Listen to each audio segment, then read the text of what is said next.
the election of office holders that aren't aligned with the majority of Americans.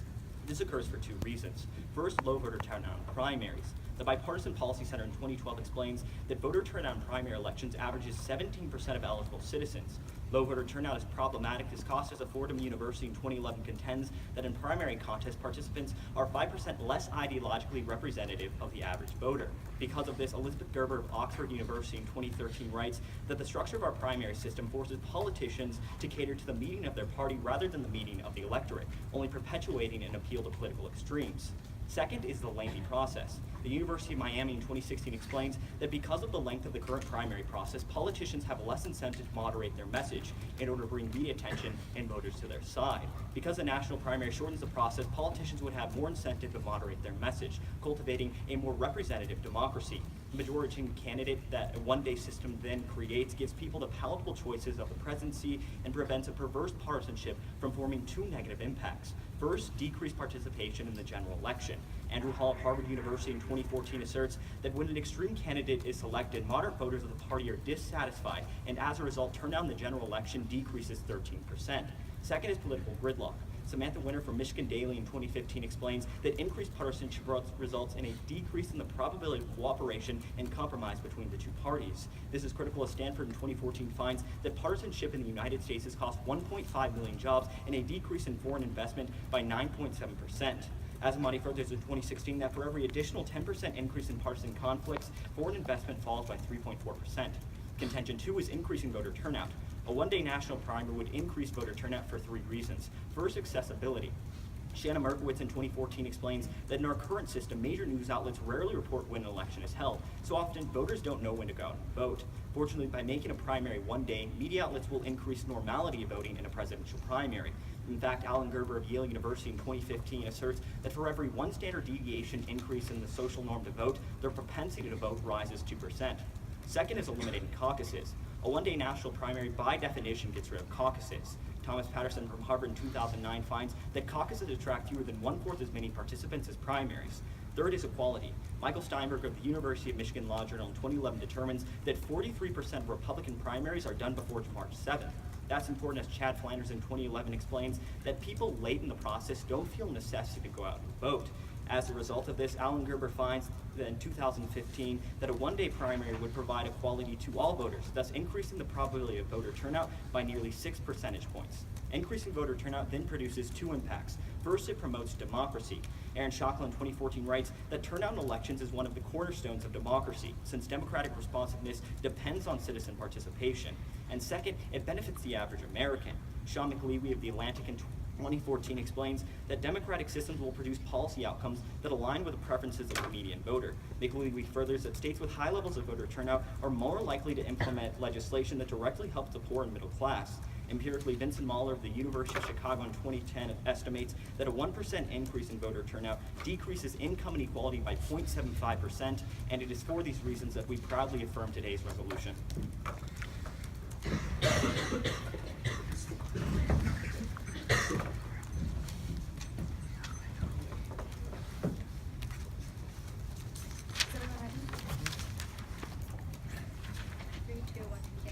Partner and I negate today's resolution. On balance, a one-day national primary would not be more beneficial for the United States than our current presidential primary process.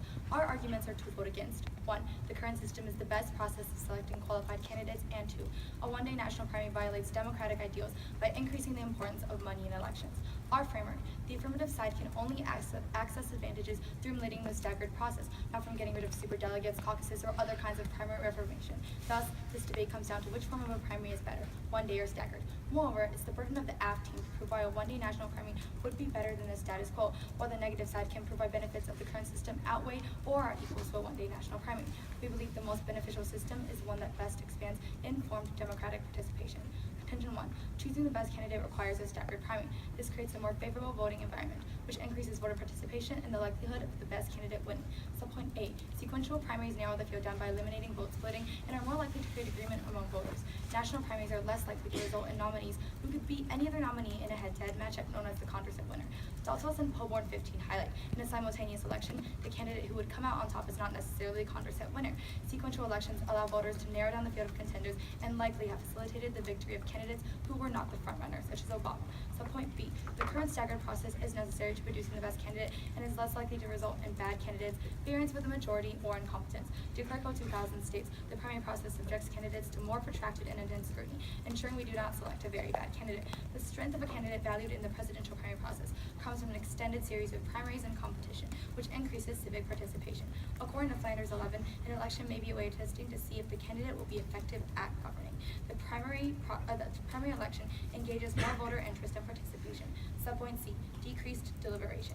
National primaries are the worst option for deliberation. Flanders 11 demonstrates how a series of regional primaries best fulfills the values of deliberation.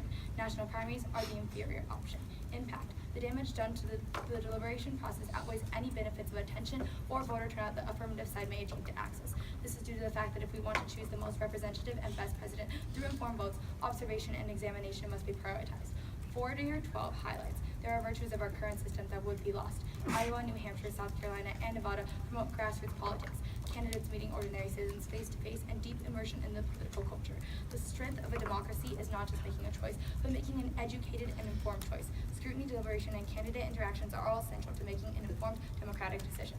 Contention 2, benefits the rich disproportionately. Subpoint A, the current presidential primary process produces resilient candidates and takes the influence out of the hands of Washington's elites.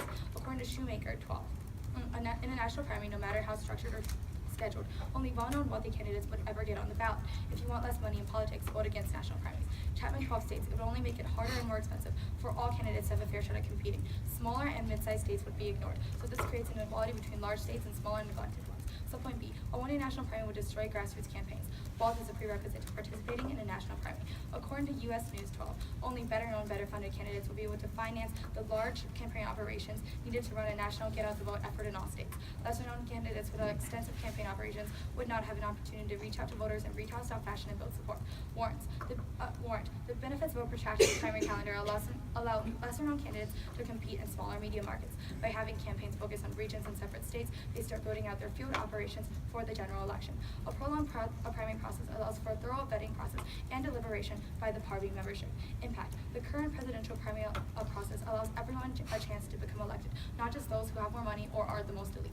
Increased time for deliberation, and it places less emphasis on money, thus we strongly negate.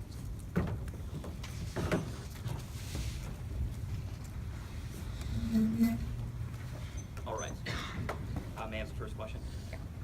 So, is it the best to debate about the most probable one-day national primary? Like, wouldn't that be most advantageous to debate about the most probable type of one-day national primary that will be implemented? Yes, Okay. that's right. Sure. But the most probable definition of national primary does not have to include caucuses. We have to be Okay. looking at the most realistic situation. Okay, that sounds good. All right, I have a question for you. Sure. So, in your segmentation, you talk about how a 1% increase in voter turnout will result in a 0.75% decrease in income inequality. Is that correct? Yeah. What is the warrant to that? So we cite to McLewy of the University of Illinois, who essentially says that democratic systems, when fully implemented, are more likely to align with the middle class and poor. And because we're increasing voter turnout, it means that poor individuals and middle class individuals are going to elect policymakers that align with their interests, which is why we would see a decrease in income inequality. Right. With your first contention, you talk about vote splitting essentially. And if 3 of the last 4 presidential candidates have been plurality candidates, what bad impact emerged from that? And the problem is, in a national primary, plurality candidates have a much higher chance of happening, and this Sure. means the majority does not actually have a say in what's their bad candidate. about that? It means that it's not the most representative president for America, because it's not the majority rule, it's simply the candidate that has the most popular vote in that circumstance. And while other candidates might have similar opinions, they aren't voted because of vote splitting. Okay. All right, I have a question for you. Sure. In your first contention, you talk about how in a lengthy process, there's less of an incentive for a moderate message. Why is that? Well, we tell you that in the second contention, actual first contention, the idea that essentially right now in the process, because it's so long, candidates have to say extreme things in order to get media attention. Why do they need to say extreme things? Because right now, because of the length, they're not getting the attention that they want, and so they say extreme things to get voters on their side. In a national primary, So, when does can I ask a something question? occur? Just No, quick- no, because it's a much shorter process, so they can moderate their message. Why can they In your moderate the investigations when in your the media, deliberation contention, not the you talk about the importance of having a process of discussing issues. But if we cite in case that 43% of primaries on the Republican side are done before March 7th, only really a month of deliberation, how is it beneficial to have our current system? First of all, I don't believe your evidence is accurate because Sure, then we can provide you with another piece of evidence from the University of Houston that finds in the last 16 years, 81 states didn't even get the ability to cast a ballot because the nomination was already decided. deliberation can happen much earlier on in the process. It doesn't have to start from when the first primaries or caucuses start. It can happen much earlier on when the candidates decide that they So want then it to could have happen a much say later in the the vote. national primary, right? Before it What- happens. Wait, Like deliberation could occur months before a one-day national primary. but doesn't that get rid of your point about the process? Because now the process would be really long. No, if the because it would candidates be like the are saying same they amount want of to our vote current earlier system on. with like a month or two before the actual vote. Wait, what? Sorry, could you repeat your answer? So like right now in the current process, there's only really a month of deliberation because then the nomination's already decided, and so How it'd is be there like the only a same in month one. of deliberation? Because we tell you like most caucuses and primaries happen in early February, and if like the How is- majority are that's already not done by the case. beginning In fact, of March. there are rules set that caucuses and primaries can't go before February 5th without losing their delegates. In Sure, fact, and most then it's caucuses done by go March 7th afterwards. because a nomination is already clinched by someone on the side. That's I not think even that's what time. happened in this election. All right. As a brief off-time roadmap, I'll be going with framework straight down the negative case, make cross applications where necessary, but that will be proposed. With that said, let's begin. Let's start with their framework. They essentially say that we cannot be debating about whether or not it gets rid of caucuses, but realizing first crossfire, they cold concede that we need to be looking to the most probable implementation of the one-day national primary. That's really important because Shauna Merkowitz of Pacific Standard explains in 2014 that the most practical interpretation of a one-day national primary would effectively get rid of caucuses altogether. But secondly, even if you don't want to believe that, you're going to prefer our framework for a couple of reasons. We specifically isolate standards for both sides to operate in their debate. Theirs basically says that we can't advocate for anything and they don't have any burdens for our side. At that point, our framework is the most fair and allows for the most equitable grounds on both sides of the debate. With that said, let's go to the contention one, where we talk about how the staggered primary is simply better. Their supplement talks about the issue of vote splitting. A number of problems here. Firstly, this argument is non-unique. 3 studies are going to prove this to be true. The first is George Deltas of the University of Illinois, who explains that the 2008 Republican primary, both Mike Huckabee and Mitt Romney split the vote so that McCain didn't receive the majority of the delegates, but he still captured the nomination. Secondly, James Langan of William and Mary Law Review explains in 2015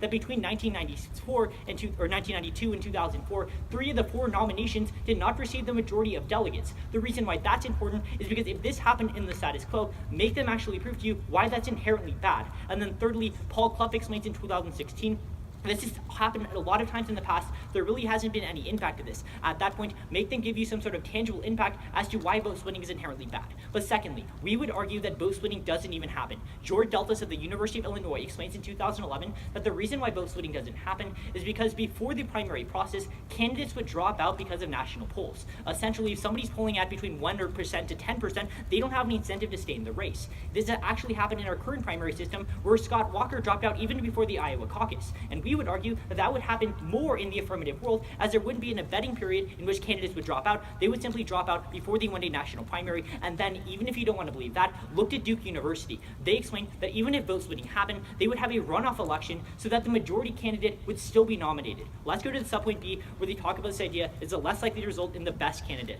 Firstly, they don't give you any warrant as to why that is true, but secondly, they define the best candidate as a Condorcet winner, but realize that's only the person that's most likely to win in the general election. Insofar as Chase and I tell you in our first contention that the person that's most likely to win in the general election as of right now is really extreme, that when they get into office, they don't actually support any policies, and because of that, they don't have the ability to get anything done, and that's resulted in partisan conflict and a decrease in foreign investment by 9%. Let's go to their subpoint C, where they talk about decreased deliberation. A couple of problems here. Firstly, extend Steinberg from our first contention. He explains that 43% of Republican primaries are done before March 7th. That's really important because if they say that primaries start in February and they end in March, that's really not an extended period of deliberation. But secondly, even if you don't want to believe that, the one-day national primary really takes out this because Thompson of Columbia University in 2010 explains that voters really only need 3 weeks to process information. At that point, it's really not unique to both sides. Let's go to their contention 2, where they talk about more money. They basically try to impact this, that small candidates are going to be hurt. The problem is they don't ever tell you that small candidates are winning in the status quo. Colby University explains that they're not winning in the status quo because they have to pay at least $30 million before the first primary. At the point where that's happening in the status quo, it basically basically takes out their impact. And then secondly, the Washington Post finds is that 91% of all instances, the candidate with the most money wins the primary. Insofar as that is true, it's happening in the status quo. They don't do any sort of deviation from the status quo, and now it's all of a sudden a lot worse for these candidates. But if anything, more money in politics is actually a good thing. These are two turns that turn the entire case against them. The first is John Coleman of the Cato Institute, who explains in 2012 that higher campaign spending produces a more informed constituency in 91% of the instances examined. At that point, not only do we win that we have more people participating in the democratic process, but now you also have a more informed constituency. But secondly, you turn the argument as this would lead to more negative advertisements, according to Elizabeth Woolner, and because of that, for every 1% increase in negative advertisements, it increases voter turnout 1.6%. That becomes another link to our second contention, and for that reason, I strongly urge an affirmative ballot.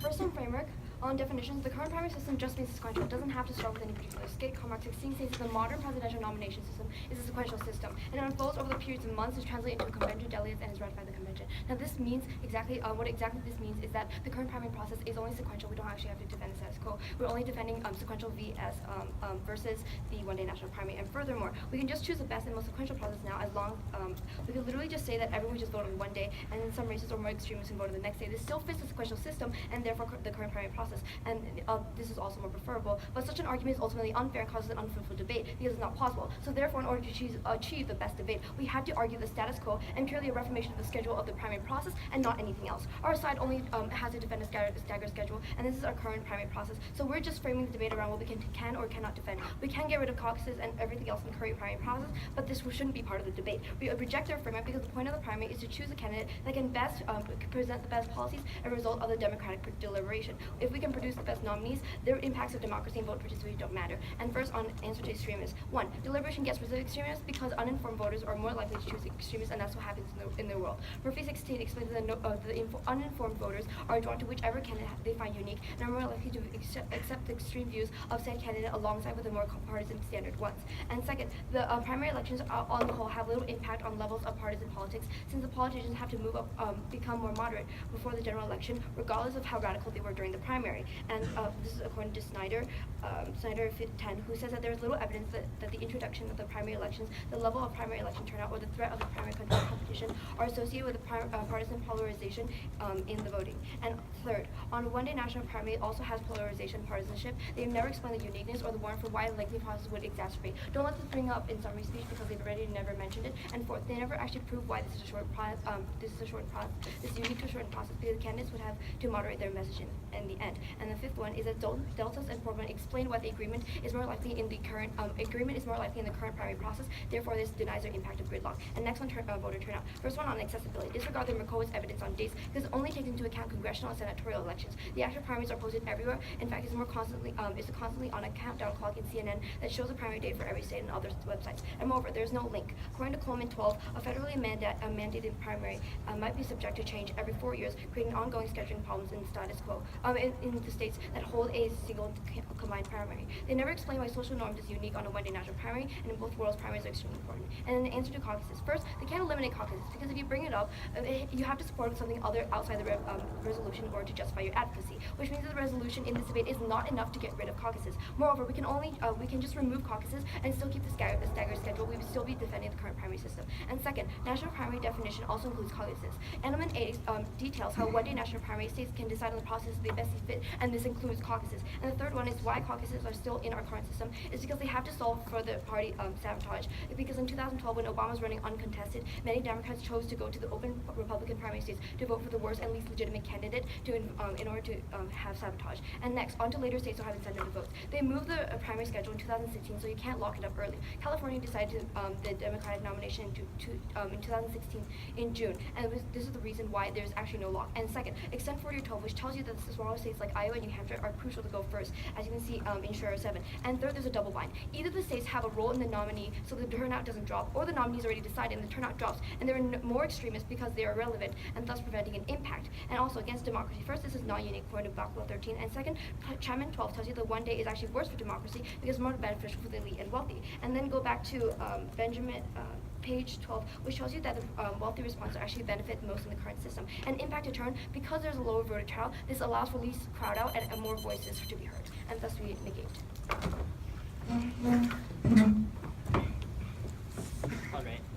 As your speaker, may I have the first question? Yes.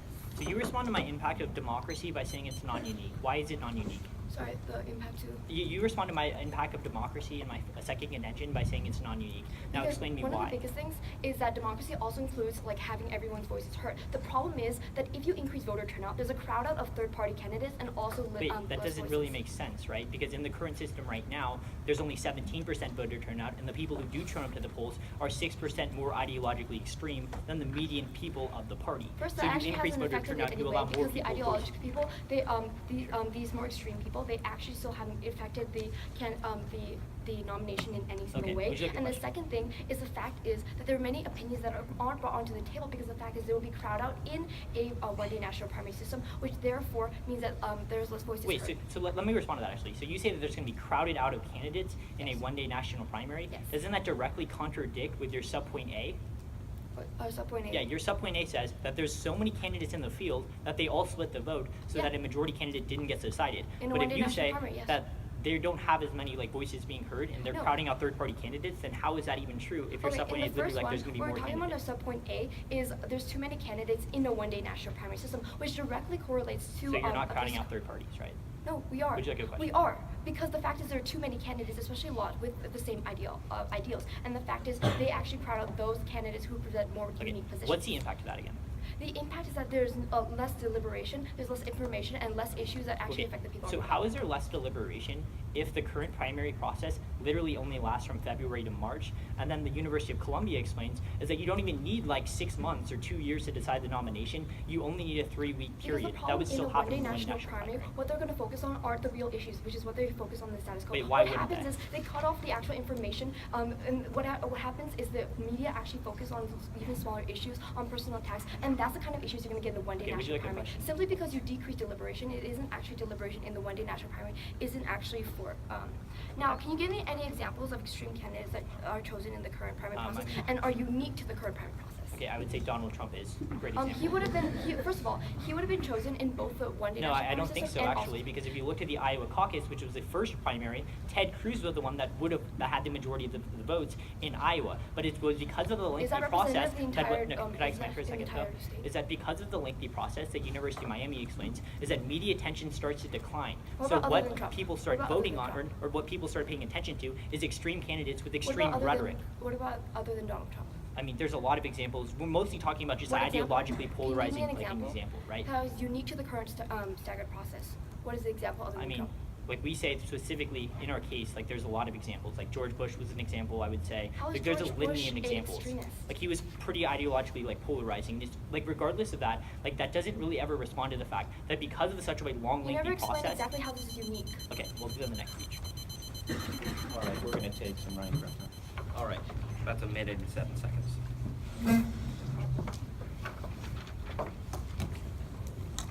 All right.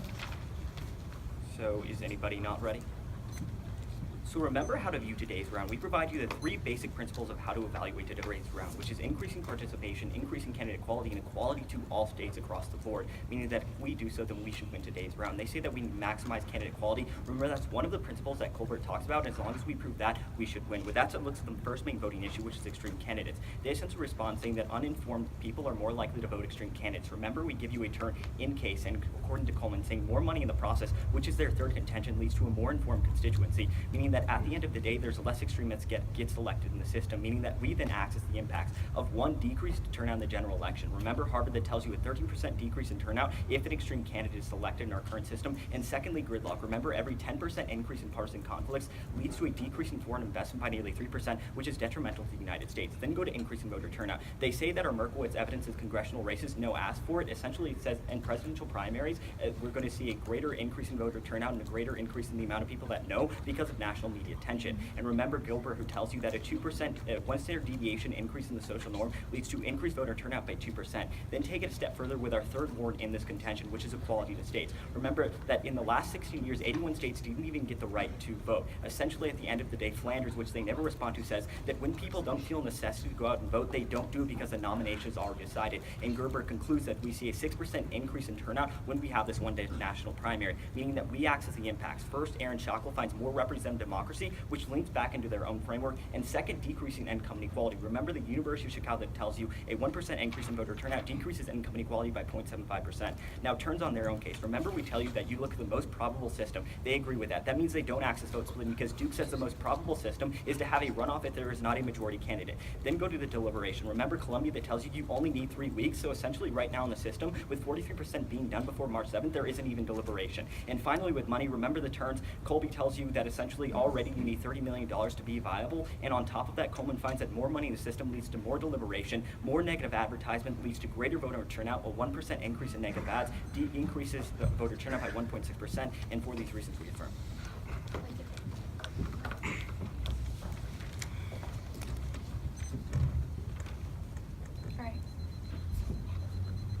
First, some responses to their case, so moving on to their side of the floor ours. First, they talk to the idea of best candidate, and they bring up how plurality candidates exist in the current system. However, first of all, there are cases are in the past, in this decade, there have been no plurality candidates actually. And second of all, they talk about how like the minority of candidates, people will drop out. This like they created the out process. However, first of all, only the minority of candidates drop out before the primaries, which means that there will still be a lot of candidates in a primary in the national primary, which means that they do not actually stand out effectively, which creates a system of vote splitting, which creates an unrepresentative candidate. Then they talk about this idea of very extreme candidates being chosen. However, they don't really give us enough examples. They bring up this idea of Trump. However, Trump would have won a national primary too. They do not solve for this. And so they bring about George Bush without explaining why he is an extreme candidate. So really, there are no extreme candidates, so they can't really access their impacts either. Now, then moving on to this side of the flow, they talk about this idea of informed decision. We've shown you how an informed decision will actually result in more people choosing extreme candidates. Also, they have no links. They do not prove why they do not provide a warrant or a link for partisanship, as well as why they access partisanship or more wealth better than we do. They talk about this idea of Cook 16. We like to extend Cook 16 because it shows how low voter turnout is actually good. It helps smaller candidates and grassroots candidates get their message out. Voter turnout, and they haven't really shown us how voter turnout will help us choose the best candidate. They haven't really given us an impact by voter turnout is good. Then we'd also like to extend 5 against 16, which shows how high voter turnout for even like the low-income people actually do not have any policy changes, so they cannot actually access their impacts because there are no policy changes. So thus their arguments do not have any impacts. Now go back to our side of the flow. We bring up how we actually choose the best candidate, how we get rid of bad candidates through this process. We also show how comparatively ours creates a system that puts less of a focus on wealth. For example, Obama would not have succeeded in the other system because John Edwards would not have dropped out in their case. And actually, we show how grassroots candidates and less rich candidates can succeed in our system and cannot succeed in theirs. They talk about this idea of negative ads. However, Griffin 12 specifically states that negative ads results in less information to the public. It creates a system of marginal processing when we only focus on surface level materials. And it actually does not. It decreases voter turnout, which means that we actually access their impact better than we do this. All right. Are you ready? Yeah, we're ready.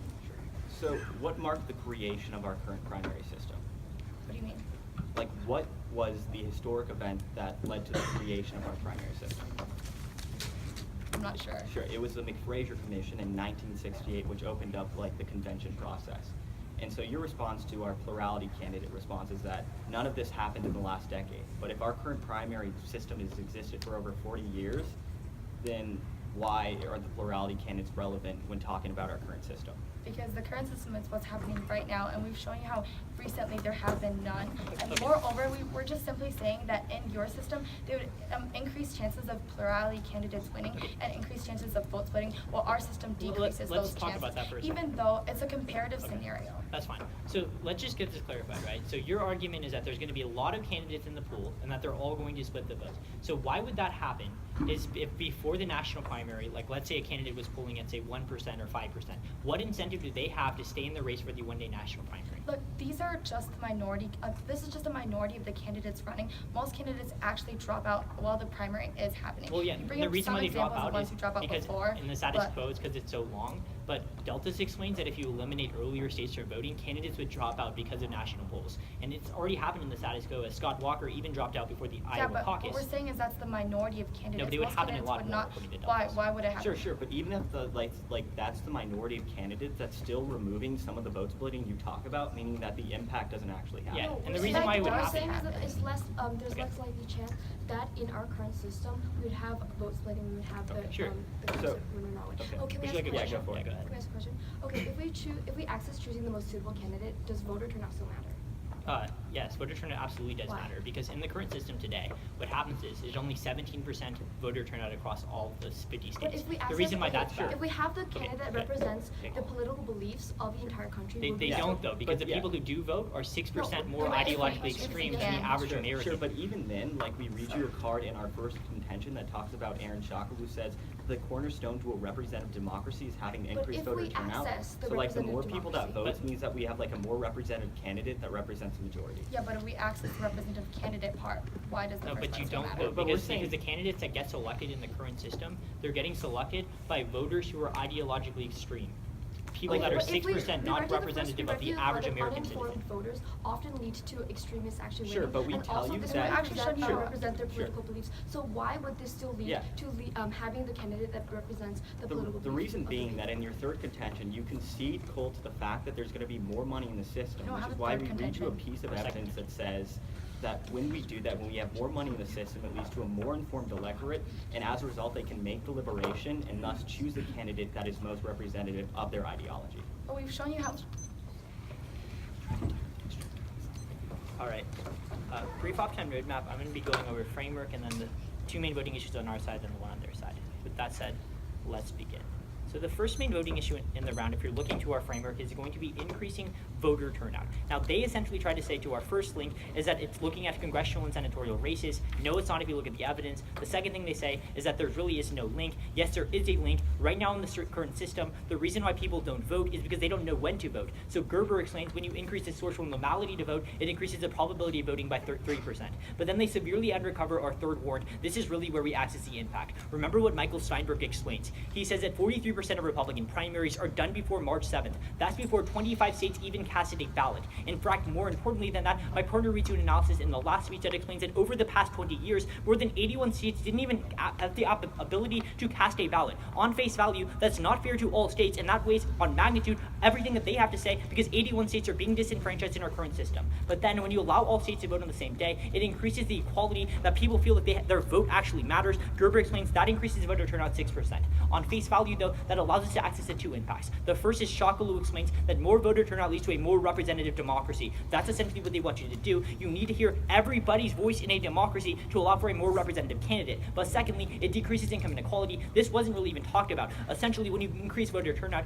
you have previously oppressed groups going out to the polls. That's important because then they drop the University of Chicago analysis that finds for every 1% increase in voter turnout, income inequality decreases by 0.75%. That's the cleanest extension in the round, and it's going to outweigh anything that they have to say in their case because it links back to a direct policy that impacts the average American. Then on their case, let's extend a couple of turns. The first turn you're going to extend is Duke University, who explains that there's going to be a runoff election even if vote splitting happened. At that point, it severely mitigates their impact because even if there was vote splitting and a majority candidate didn't get selected, they would still take the top two candidates and they would have another election. Then on the idea of deliberation, realize that first it's non-unique, second extend Columbia that explains you only need 3 weeks, and then lastly on more money, we cold turn that. They never respond to Coleman from the Cato Institute explains that 90% of the instances where he examined higher campaign expenditures leads to a more informed constituency. So not only means that not only do we win that there's more people participating in the democratic process, but we also win that we have a more informed constituency, and for that reason, I strongly urge affirmative ballot.